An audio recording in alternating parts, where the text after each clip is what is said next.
우리 함께 하나님의 말씀을 보도록 하겠습니다. 마가복음 1장인데요. 마가복음 1장 35절에서 39절까지의 말씀입니다.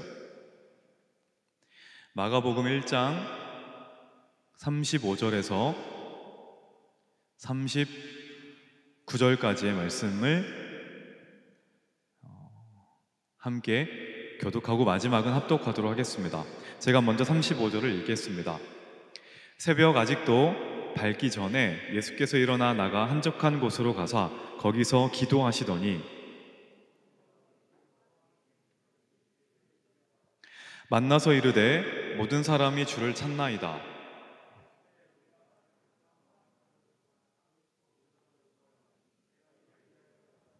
네, 같이 읽겠습니다. 이에 온 갈릴리에 다니시며 그들의 여러 회당에서 전도하시고 또 귀신들을 내쫓으시더라. 아멘. 여러분 요즘 많이 바쁘시죠? 바쁘신 가운데서도 이 자리에 오시는 걸로 알고 있습니다. 아무래도 한 해의 시작이니까 다들 많이 좀 분주한 것 같습니다. 그리고 우리 대학부 증인들은 이제 다음 주가 수련회잖아요. 이제 얼마 남지 않은 수련회 준비로 더 많이 바쁜 것 같습니다. 그런데 우리가 아무리 바쁘다고 말을 해도 지구상에서 그 예수님처럼 바쁘게 하루를 보내신 사람은 따로 없을 거라 생각을 합니다. 가장 바쁜 하루를 살았던 분이 우리 예수님일 거예요. 그런데 우리 예수님께서는 이런 바쁜 하루를 살아가면서도 이제 우선순위가 있었습니다. 우리는 예수님의 제자들이에요. 그 말은 우선순위도 똑같아야 된다는 의미입니다. 다시 말해서 우선순위가 같다는 말은 예수님께서 하루를 보내실 때 중요하게 생각한 것을 우리도 중요하게 여겨야 된다는 의미입니다. 왜냐하면 우리는 예수님의 제자이기 때문에 그렇습니다. 오늘 본문에는 예수님의 1순위가 나와 있습니다. 그게 무엇이냐면 바로 기도입니다. 여러 가지 바쁜 삶 때문에 만남과 여러 가지 일들 때문에 연초라서 더 많으실 것 같은데요. 삶의 1순위가 좀 흐트러지신 분들이 있다면 오늘 이 시간이 그 1순위가 바로 세워지는 시간이기를 원합니다. 오늘 본문은 예수님의 일과를 소개하고 있어요. 그리고 그 일과 가운데 특정한 시간대에 일어났던 사건 하나를 소개하고 있습니다. 시간이 언제냐면 새벽이에요. 새벽에 일어난 일입니다. 구체적으로 말하면 안식일 다음날 새벽이에요. 예수님이 새벽녘에 눈을 뜨십니다. 피곤하지 않아서가 아니고 꿀잠을 주무셔서도 아닙니다. 예수님은 눈을 뜨시기 전까지 정말로 많은 일들을 하셨습니다. 이제 오늘 본문에 저희가 읽지는 않았지만 앞부분의 내용을 보시면요, 예수님의 하루 일과가 나와요. 예수님은 시몬의 집에 가셔서 장모의 병을 고쳐주시고요. 그날이 이제 안식일이죠. 이제 장모님의 열병을 고치니까 이제 소문이 퍼집니다. 그래서 그 소문을 듣고 수많은 병자들이 그리고 귀신 들린 사람들이 몰려듭니다. 이제 언제 몰려드냐면 해가 질 때, 이제 해가 어수룩하게 넘어가는 그 시점에 몰려들어요. 왜 굳이 환자들이 저녁에 모이냐면 유대인들은 안식일에 병을 고치는 것을 꺼려했습니다. 그러니까 안식일에 일을 하면 안 된다고 생각했기 때문에 병을 고침받는 것도 안식일에 받으면 안 된다고 생각을 했어요. 그래서 밤에 몰려들었습니다.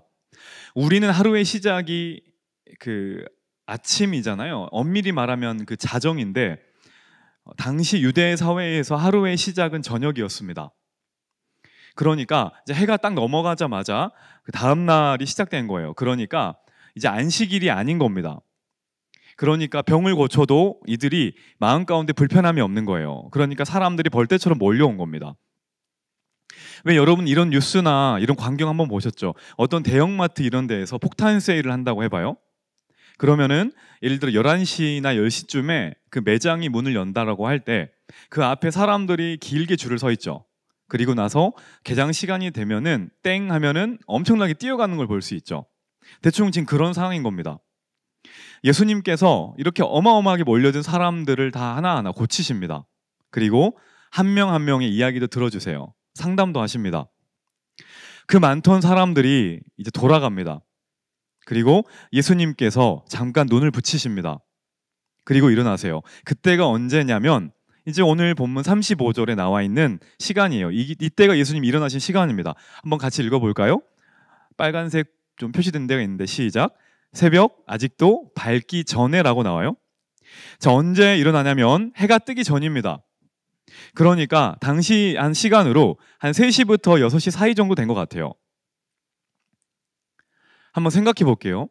예수님이 알람 시계를 가지고 있었을까요? 아마 없었을 겁니다. 그럼 핸드폰은 있었을까요? 없었겠죠, 당연히. 그리고 3시에서 6시 사이 정도면 아마 높은 확률로 닭이 울기 전의 시간일 겁니다. 자, 그러면 우리 예수님께서 어떻게 이 이른 시간에 잠에서 깰 수 있었을까? 여러분들도 혹시 이런 경험 했는지 모르겠습니다. 왜 있죠? 그럴 때 아무리 피곤해도 잠이 너무 와도요. 눈이 저절로 번쩍 띄어진 때가 있습니다. 언제 눈이 그렇게 번쩍 띄어지시던가요? 새벽에? 저 같으면은 이제 이런 경우입니다. 정말로 그 다음 날에 중요한 일이 있을 때 잠을 잘 못 자는 거예요. 예를 들어서 제가 새벽에 눈이 번쩍 띄어졌던 생각해 보니까 회사 면접이 있었을 때, 그리고 뭐 다음 날 정말 중요한 시험을 볼 때, 뭐 이럴 때는 알람이 없이도 눈이 새벽에 번쩍 띄어졌던 것 같습니다. 자, 그리고 한 가지 더, 언제 눈이 저절로 띄어지냐면 습관이 되었을 때 그래요. 습관이 되다 보면 일어나고 싶지 않아도 그때 눈이 떠지는 걸 알 수 있어요. 몸이 반응을 하는 거죠. 예수님은 이 두 가지 경우에 다 해당했던 것 같아요. 아무튼 예수님이 새벽에 눈을 뜹니다. 그리고 피곤한 몸을 일으키세요. 그리고 나서 한적한 곳으로 가십니다. 예수님이 여기서 무엇을 하시나요? 기도입니다. 기도. 자, 여러분, 우리가 마가복음이라는 성경을 보면은 예수님이 기도를 하시는 장면이 3군데가 나옵니다. 첫 번째는 오늘 본문입니다. 두 번째가 오병이어의 기적을 행하고 나서입니다. 그리고 마지막으로 세 번째가 언제냐면 십자가 사건을 앞두고 겟세마네 동산에서 기도하실 때입니다. 자, 물론 예수님이 이 3가지 경우 말고 기도를 많이 하셨을 거예요. 그런데 정확하게 기도라는 단어가 언급된 부분은 이렇게 3군데입니다. 의미가 있겠죠. 어떤 의미일까? 자, 예수님 삶에서 구체적으로 기도라는 단어가 쓰일 수밖에 없던 상황은요, 예수님의 제자인 우리도 역시 어떤 상황이라는 걸까요? 특별하게 기도를 해야 되는 상황이라는 겁니다. 이게 무슨 말인지 아시겠죠? 예수님이 기도를 했다라고 명시한 이 부분이 있다고요. 그러면은 이 부분만큼은요, 이 상황만큼은 우리가 무언지는 아직은 잘 모르지만 예수님의 제자인 우리들도 가장 우선순위를 두고 기도를 해야 되는 때라는 것을 우리가 알 수 있어요. 저는 먼저 이 3가지 상황을 먼저 살펴보려고 합니다. 자, 첫 번째가 언제였냐? 하루를 시작할 때입니다. 오늘 본문이죠. 자, 예수님은 하루를 시작하기 전에 가장 먼저 기도하셨습니다. 기도로 하루를 시작하셨어요. 오늘 본문 35절에 보면 분명히 새벽이라는 시간이 강조되어 있습니다. 나오죠? 새벽 아직도 밝기 전에라는 시간이 나와 있어요. 여러분과 하루가 모여서 삶이 됩니다. 하루가 모여서 나의 인생이 됩니다. 다시 말해서 하루의 시작이 기도인 사람은요, 인생의 시작도 기도라는 말이 됩니다. 사람은 너나 할 거 없이요, 아침에 눈을 떴을 때 마음에 있는 것을 가장 먼저 합니다. 누군가를 사랑했을 때, 누군가 썸을 타고 있을 때, 연애를 시작했을 때 마음에 두고 있잖아요, 그 사람이. 그러면은 아침에 일어나서 카톡 확인을 합니다. 다 경험해 보셨죠? 정말 중요한 연락을 기다리고 있는 사람이라면 밤새 그 연락이 왔을까? 아침에 눈을 뜨자마자 그 연락을 확인합니다. 왜냐하면은 마음에 그것이 있기 때문에 그렇습니다.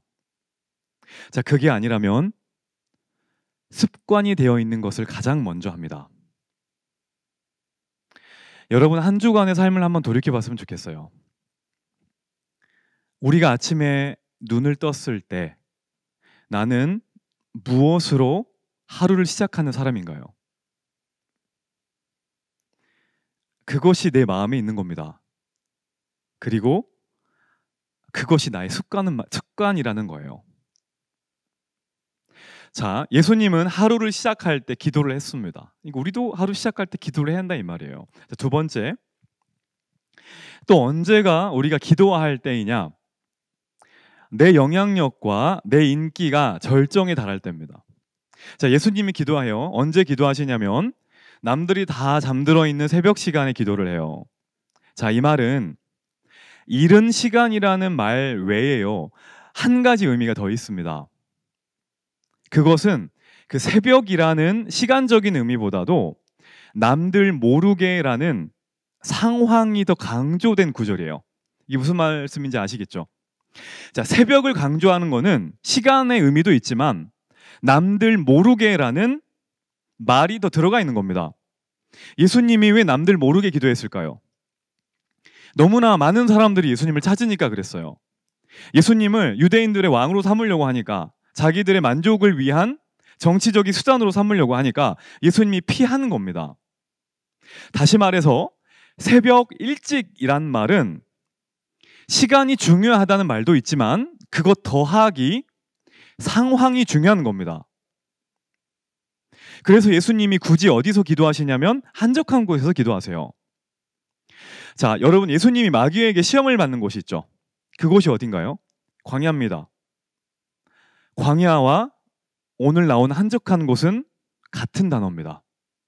원어로 같은 단어예요. 여러분, 한적한 곳은 우리가 가고 싶은 곳인가요? 아니죠. 따뜻하고 안전한 곳일까요? 한적한 곳이 과연 그럴까요? 그렇지 않습니다. 광야는 누구나 꿈꾸고 소망하는 곳인가요? 하루에도 몇 번씩 생각나는 곳이 광야일까요? 그렇지 않습니다. 가기가 싫고 가기가 꺼려지는 곳입니다. 사람들이 많이 찾지 않는 곳이 한적한 곳이고 광야입니다. 기도의 자리는 그렇습니다. 많은 사람들이 찾지 않는 자리입니다. 많은 사람들이 가기에 불편한 자리입니다. 많은 사람들이 갈 수 없어 하는 곳입니다. 그래서 사람들이 잘 찾지 않는 곳이 의외로 기도의 자리입니다. 생각보다 많은 사람들은 기도의 필요성은 알고 있지만 기도의 자리에 나가지는 않습니다. 자, 그러면 기도는 언제 해야 될까? 힘들 때, 마음이 어려울 때. 이거 맞습니다. 대부분 아마 힘들고 마음이 어려우니까 이 자리에 오셔서 기도를 하고 있을 거예요. 자, 그런데 잘 들어보세요. 진짜로 기도가 필요한 때는 따로 있습니다. 그게 언제냐면 내가 사람들에게 굉장히 인기가 많을 때입니다. 내가 높아져 있고요, 나를 찾고 나를 필요로 하는 사람들이 많을 때입니다. 이때는 영적으로 위기입니다. 왜 위기일까요? 사람들에게 파묻혀서 하나님이 보이지 않기 때문에 그렇습니다. 그래서 영적인 위기입니다. 예수님은 갈릴리 호수죠. 여기서 사역을 많이 하세요. 그런데 예수님은 호수에서 사역을 했지만 산으로 많이 가셨습니다. 사람들이 예수님을 왕으로 만들어서 모든 것을 가장 높임을 받게 하려고 했던 때가 언제냐면 오병이었대요. 그때 예수님은 제자들을 재촉합니다. 그래서 이렇게 말해요. 얘들아, 빨리 가라. 그래서 그 제자들이 배를 타고 갈릴리 바다를 건너가게 합니다. 인기 누리지 마라 이거예요. 자, 제자들을 갈릴리 바다 건너편으로 아예 보내버립니다. 사람들과 격리시켜 버립니다. 그리고 나서 자기를 왕으로 만들려는 사람들을 피해 예수님은 산으로 올라가십니다. 기도하러 가는 거예요. 자, 여러분 보세요. 우리가 살다가 보면은 정말로 큰일 날 때를 많이 만납니다. 특히 코로나를 이렇게 한참 겪고 있는 요즘은 가슴이 덜컹덜컹한 때가 참 많습니다. 자, 한번 물어보겠습니다. 한번 여쭤볼게요. 우리는 정말로 언제 내 삶에 큰일이 났다고 생각하십니까? 내 삶의 가장 위기는 언제라고 생각하세요? 여러분들이 가장 최근에 만난 위기 때는 언제였습니까? 내 삶에 큰 일이 벌어지는 때, 내가 정말로 조심해야 되고 내가 위기의 때라고 느껴져야 될 때는 인생이 잘 풀릴 때입니다. 자, 다시 말해서 내가 지금까지는 경험해보지 못했던 큰 인기를 누릴 때입니다. 남들이 나를 알아줄 때입니다. 남들이 나를 간절히 원할 때입니다. 내가 원하는 것을 마음대로 할 수 있는 그때가 가장 위험한 때입니다. 평소 가고 싶었던 직장이 있어요. 근데 그 직장에 취직을 했을 때가 제일 위험할 때입니다. 정말로 내가 사모하던 사람이 있습니다. 근데 그 사람과 사귀기 시작했을 때가 가장 위험할 때입니다. 사랑하는 사람과 결혼을 약속하고 행복한 미래를 꿈꿀 때가 어찌 보면 가장 위험할 때입니다. 왜 위험할까요? 왜 이 아름다운 순간들이 가장 위험할 때라고 말하는 걸까요? 간단합니다. 이때는 사람에 가려서 하나님이 안 보이기 때문에 그렇습니다. 그래서 위험한 겁니다. 크리스천의 위기는 한 가지밖에 없습니다. 살아계신 하나님보다 사람이 더 많아 보일 때, 역사하신 하나님보다 사람이 커 보일 때가 위기입니다. 크리스천에게 있어서 유일한 위기는 이때밖에 없습니다. 그래서 이때는요, 조용히 기도할 때입니다. 그 어느 때보다도 조용히 기도할 때입니다. 사람들과 떨어져서 하나님을 만나야 할 때입니다. 다시 내가 찾고 내가 갈구했던 그 하나님이 더 커 보일 때까지 기도할 때입니다. 세 번째, 우리가 또 언제 기도해야 하냐? 감당할 수 없는 고난이 찾아올 때입니다. 예수님이 기도했다라고 마지막으로 나오는 마가복음에서 내용은 십자가 지실 때예요. 십자가 지시기 전날 예수님은 겟세마네 동산에서 기도하십니다. 자, 그때 세 명과 같이 갑니다. 베드로와 누군가요 또? 야고보와 요한이 같이 갑니다. 예수님이 기도할 때에 이분들은 잠을 자고 있었습니다. 왜냐하면 베드로와 요한과 야고보는 십자가를 질 일이 없었으니까 잠을 잘 수 있었습니다. 자, 그러나 예수님에게는 사명이 있었습니다. 사명이 있는 사람은 기도할 때 잘 수 없습니다. 땀방울이 핏방울이 되도록 기도하십니다. 왜냐하면 십자가가 있기 때문에 그렇습니다. 자, 여러분 십자가 의미를 한번 생각해 볼게요. 십자가를 진다는 게 뭘까요? 간단히 말하면 이겁니다. 다른 사람들의 허물과 죄를 대신 내가 지는 걸 말하는 거예요. 이것이 십자가입니다. 우리 그 목자들 계시죠? 대학부 청년 목자들의 어깨가 무거운 이유가 뭔가요? 본인 기도뿐 아니라 목장에 속한 목원들의 죄를 함께 놓고 기도해야 되기 때문에 무거운 겁니다. 어떻습니까? 우리는 이것을 위해서 기도할 마음이 있나요?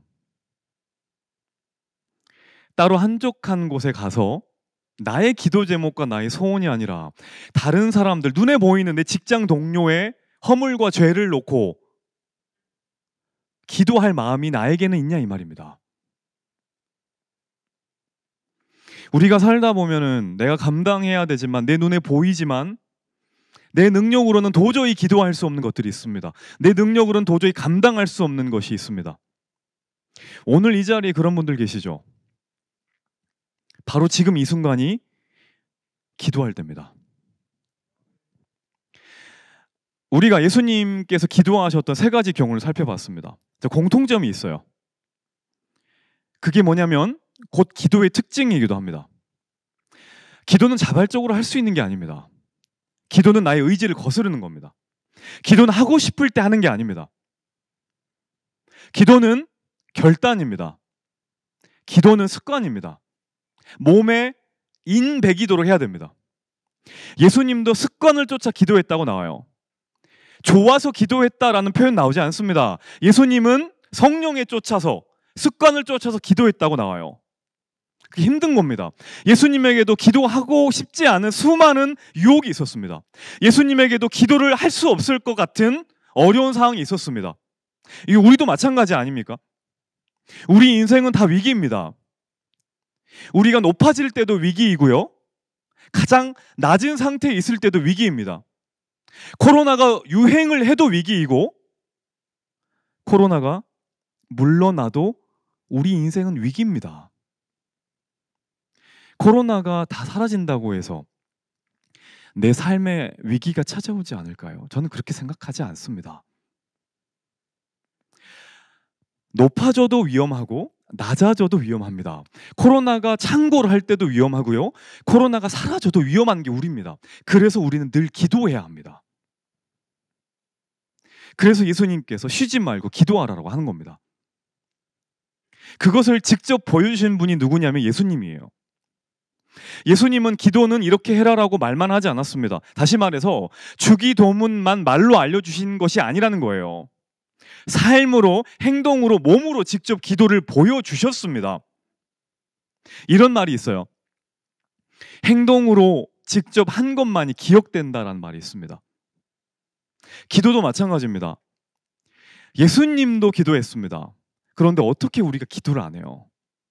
십자가를 지고 따라간다는 우리가 어떻게 기도를 안 합니까? 오늘 이 자리에 그동안 여러 가지 이유들로 기도를 쉬고 계신 분들이 있으신지 모르겠습니다. 머리로만 나는 기도해야지, 기도가 필요하지라고 머리로만 기도했던 분들이 있다면 오늘 결단했으면 좋겠어요. 기도는 머리로 하는 게 아니라 무릎으로 하는 겁니다. 무릎이 기도의 자리로 나가지 않는 기도는 진짜 기도가 아닙니다. 본문으로 잠깐 다시 돌아가 볼게요. 예수님이 이렇게 열심히 기도를 하는데 기도를 방해하는 사람이 등장합니다. 누가 기도를 방해하냐, 예수님의 기도를 방해하냐면 36절에 나와요. 한번 같이 읽어보겠습니다. 시작. 시몬과 및 그와 함께 있는 자들이, 누구냐면 시몬입니다. 다시 말해서 베드로예요. 베드로가 예수님을 어떻게 했다라고 나오냐면 뒤를 따라갔대요. 자, 이 말은 그 대상은 원치 않는데 끝까지 쫓아간 걸 말해요. 그러니까 예수님은 원치 않았는데 제자들이 기도하는 예수님을 끝까지 쫓아가서 방해하는 거예요. 그리고 뭐라고 말하냐면 예수님 지금 여기서 뭐 하는 거예요? 사람들이 얼마나 당신을 찾는지 알아요? 라고 흥분하면서 이야기를 하는 겁니다. 자, 지금 한번 상상해 보세요. 베드로의 말투가 어땠을까요? 굉장히 공손하고 예의 바르게 예수님께 말했을까요? 아니었을 거예요. 거의 잡아먹듯이 따지듯이 이야기했을 겁니다. 자, 그러면은 왜 이렇게 베드로가 흥분했을까? 왜 사람들이 예수님을 찾았을까? 예수님이 기도하기 전까지 무엇을 했냐면 병자들을 고쳤거든요. 그리고 귀신들을 쫓아냈거든요. 사람들이 그걸 본 거예요. 전에 없었던 광경이 벌어진 겁니다. 그래서 막 핸드폰으로 찍고 인스타 올리고 유튜브에 올리고 막 이렇게 한 거예요. 그러니까 대박이 난 겁니다. 그러니까 예수님이 지금 뭐가 돼 있냐면 스타가 돼 있는 거예요. 그리고 덩달아 예수님을 따라가는 제자들도 연예인이 되는 겁니다. 그러니까 지금 베드로가 답답해가지고 예수님께 말하는 겁니다. 예수님 지금 도대체 여기서 뭐 하는 겁니까? 대박 났다니까요. 지금 한가하게 여기서 기도할 때가 아니에요. 이 말을 누가 하냐면 베드로가 합니다. 베드로가 누구예요? 베드로는 제자입니다. 제자 중에서도 수제자입니다. 예수님의 기도를 누가 방해해요? 예수님의 최측근이 방해합니다. 제자들이 예수님의 기도를 이해하지 못합니다. 예수님은 알아요. 자신의 삶에 기도가 얼마나 중요한지를 알고 있습니다. 자, 그런데 베드로는 그것을 모릅니다. 그래서 예수님을 타박하는 겁니다. 자, 여러분 한번 생각해 보세요. 우리가 마음을 먹고요, 기도할 때가 있어요. 근데 그 기도는 방해받기 쉽습니다. 되게 신기한 게, 나의 기도를 가장 많이 방해하는 사람이 누굴까요? 나와 가까운 사람입니다. 나의 사역을 믿어주고 지지해 줄 것 같은 사람에게서 진짜 깊은 기도는 가장 많은 방해를 받아요. 되게 신기해요. 예를 들어서 부모님, 오늘 이 자리까지 오기까지 여러 가지 방해들이 많으셨죠. 뭐 가족들, 친한 친구들, 때로는 믿음의 동역자들이 나의 깊은 기도를 방해할 때가 많습니다. 기도하는 예수님을 베드로가 방해해요. 근데 예수님은 베드로에게, 야, 네가 진짜 몰라서 그러는 건데 나랑 같이 기도해야 돼라고 말을 하지 않아요. 대신에 어떤 말을 하냐면 38절에 이런 말을 합니다. 한번 같이 읽어볼까요? 시작. 이르시되 우리가 다른 가까운 마을들로 가자. 거기서도 전도하리니 내가 이를 위하여 왔노라 하시고, 이렇게 말씀하십니다. 자, 그러니까 예수님과 제자들의 대화를 말하면 이렇게 되는 거예요. 예수님, 지금 사람들이 다 예수님 찾아요. 여기서 기도할 때가 아닙니다 라고 하니까 예수님이 이렇게 말하는 거예요. 그래? 그러면은 우리가 여기를 떠나서 다른 나홀로 가자라고 이렇게 이야기를 하는 겁니다. 그러면서 자기가 온 목적을 이야기합니다. 목적이 뭐냐면 복음 증거입니다. 예수님은 자기의 삶의 목적을 알았어요. 그래서 사명을 따라서 길을 걷습니다. 자, 반대로 베드로는 어때요? 그것을 모릅니다. 그래서 사람들의 인기를 따라서 자신의 길을 걸어갑니다. 두 가지의 삶이 있습니다. 사명을 따라가는 삶과 사람들을 따라가는 삶이 있습니다. 모든 인생은 두 가지입니다. 사명을 따라가든지 아니면 사람들을 따라가든지. 여러분들은 어떤 삶을 살고 있나요? 내가 걸어가는 이 길은 사명의 길인가요? 아니면 다른 사람들이 다 걸어가는 사람들을 따라가는 길입니까? 이 두 가지를 나누는 기준이 뭔가요? 다른 게 아닙니다. 한 가지입니다. 그게 뭔가요? 기도입니다. 기도는 내가 걸어가야 될 길을 분명하게 알려줍니다. 예수님은 기도를 했습니다. 그래서 그 기도 가운데 자기가 걸어가야 될 길을 분명히 알았어요. 자, 그런데 베드로는 그 길을 모릅니다. 베드로가 나중에 예수님이 십자가에 죽는다고 말하니까 베드로가 뭘 하냐면 예수님을 붙잡습니다. 그리고 뭐라고 말하냐면 절대로 그럴 일이 없을 겁니다라고 소리를 지릅니다. 좀 오버해서 말하면 예수님이 거의 멱살을 잡듯이 하면서 막 소리를 지르는 거예요. 그때 예수님이 뭐라고 말하냐면 마가복음 8장 33절인데 한번 같이 읽어볼까요? 읽겠습니다. 시작. 예수께서 돌이키사 제자들을 보시며 베드로를 꾸짖어 이르시되 사탄아 내 뒤로 물러가라. 네가 하나님의 일을 생각하지 아니하고 도리어 사람의 일을 생각하는도다 하시고. 자, 보세요. 두 가지 일이 나옵니다. 하나님의 일과 누구의 일이요? 사람의 일이 나와요. 그 차이가 뭘까요? 기도입니다.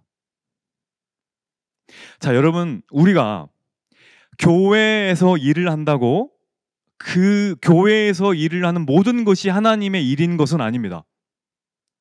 우리가 학교에 다니고 회사에서 일을 한다고 해서 그것들이 사람의 일인 것은 아닙니다.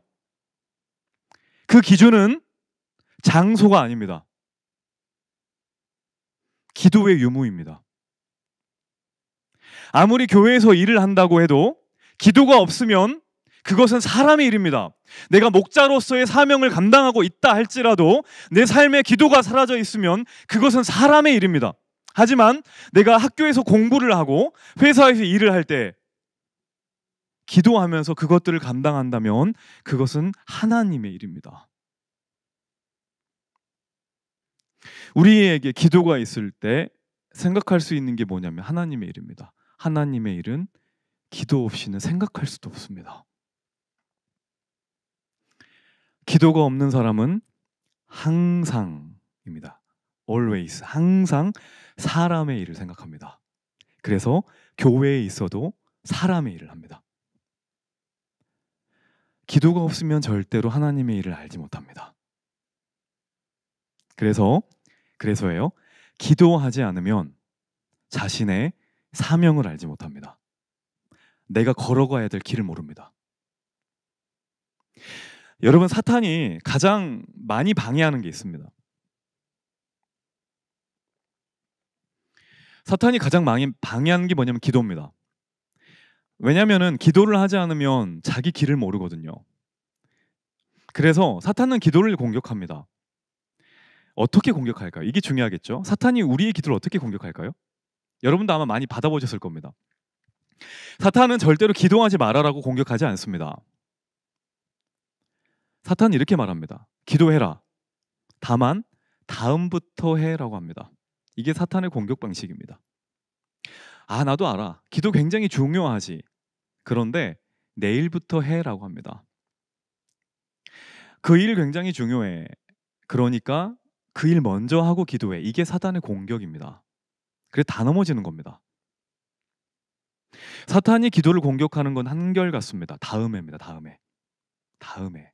순서를 뒤로 옮기는 겁니다. 이것이 사탄의 공격 방법입니다. 여러분, 우리가 이 사탄의 공격이 얼마나 많이 당합니까? 그래서 우리가 기도 없이 교회 일을 합니다. 기도는 다음에 하면 되거든요. 교회에서 기도 없이 이루어지는 일들이 정말 많습니다. 그리고 기도 없이 직장에 갑니다. 기도 없이 공부를 합니다. 기도를 모르는 하루하루가 쌓여갑니다. 그러니까 어떻게 됩니까? 기도를 모르는 인생이 됩니다. 내가 걷는 길 가운데 하나님이 안 계시게 됩니다. 평생 하나님의 생각은 모른 채 사람의 일만 생각하는 인생이 됩니다. 사랑하는 청년 여러분, 질문 한 가지 드려보겠습니다. 여러분들은 지금 어떤 길을 걷고 계십니까? 한 주간 살다가 이런 생각 혹시 안 해보셨나요? 저는 이런 생각을 좀 가끔 많이 하는데, 이 길이 진짜 내 길일까? 저는 목사잖아요. 내가 목사로서 이 길을 걸어가는 게 맞는 걸까라는 고민을 많이 합니다. 그리고 한참 수련회 준비 중이기도 하고, 이제 저희 대학부 같은 경우는 이제 리더십들을 세워가기도 하는데, 내가 하는 이 방법들이 정말로 맞는 걸까라는 고민을 많이 합니다. 그래서 많이 물어봅니다. 스스로에게도 물어보고요, 아내에게도 물어보고, 가끔 간사들 마을장들에게도 물어봅니다. 자, 그런데 아무도 답을 해주지 못해요. 당연한 거죠. 아무도 답을 몰라요. 왜냐하면은 그 길을 아는 방법은 기도밖에 없기 때문에 그래요. 그래서 저는 이 시간이 참 좋습니다. 이 시간은 제가 나아가야 될 길, 제가 서야 될 길을 분명하게 보여주는 시간이기 때문에 그래요. 여러분, 우리가 나아갈 길은요, 사람의 조언으로는 절대 알 수 없습니다. 길을 아는 방법은 딱 한 가지입니다. 그것은 기도입니다. 기도밖에 없습니다. 한 가지 이야기를 드리고 마무리하도록 할게요. 오래전에 영국에서 있었던 일입니다. 조세프 파커라는 목사님이 있었어요. 이 목사님이 안티 크리스천들과 만났습니다. 그래서 논쟁이 붙어요, 길거리에서. 이제 그 안티 크리스천 중에 있던 한 사람이 이제 이렇게 그 목사님에게 질문을 했어요. 목사님 스데반 아시죠? 그 성경에 나오는 그 독실한 크리스천인 스데반이 돌에 맞아 죽을 때 도대체 예수는 어디서 무엇을 하고 있었답니까? 라고 질문을 했습니다. 여러분이라면 뭐라고 대답하시겠어요? 스데반이 돌에 맞아 죽었을 때 예수님은 뭐 하고 계셨을까요? 그 질문을 받은 파커 목사님이 이렇게 말을 했대요. 예수님께서는 스데반에게 자신을 향해 돌을 던지는 사람들을 위해 기도할 수 있는 은혜를 주셨습니다. 라고 말했답니다. 여러분, 이것이 바로 기도의 능력이고 예수님의 길입니다. 그리고 우리가 걸어가야 될 길입니다. 주님의 길은 십자가의 길입니다. 십자가를 지는 길이지 다른 사람들을 힘으로 누르는 길이 아닙니다. 왜 우리의 길이 보이지 않을까요? 왜 우리의 사명이 안 보일까요? 왜 내가 지금 하는 것이 맞나 틀린가를 알지 못할까요? 그것은 우리도 모르게 세상의 길에 내가 들어서 있기 때문에 그렇습니다. 사명을 쫓아가야 될 존재인 우리가 사람을 쫓아가기 때문에 그렇습니다. 삶의 우선순위가 바뀌어 있기 때문에 그렇습니다. 나의 길을 찾는 가장 빠른 방법은 정보를 많이 얻는 게 아닙니다. 많이 움직이는 것도 아닙니다. 조용히 무릎을 꿇는 겁니다. 내 길과 내 사명은요, 오직 기도로만 찾을 수 있습니다. 그리고 저는 이 시간이 사람들 생각하지 말고 조용히 무릎 꿇고 하나님께 나의 길을 물을 수 있는, 그리고 그 길을 발견할 수 있는 너무나 축복된 시간이기를 주님의 이름으로 간절히 축원합니다.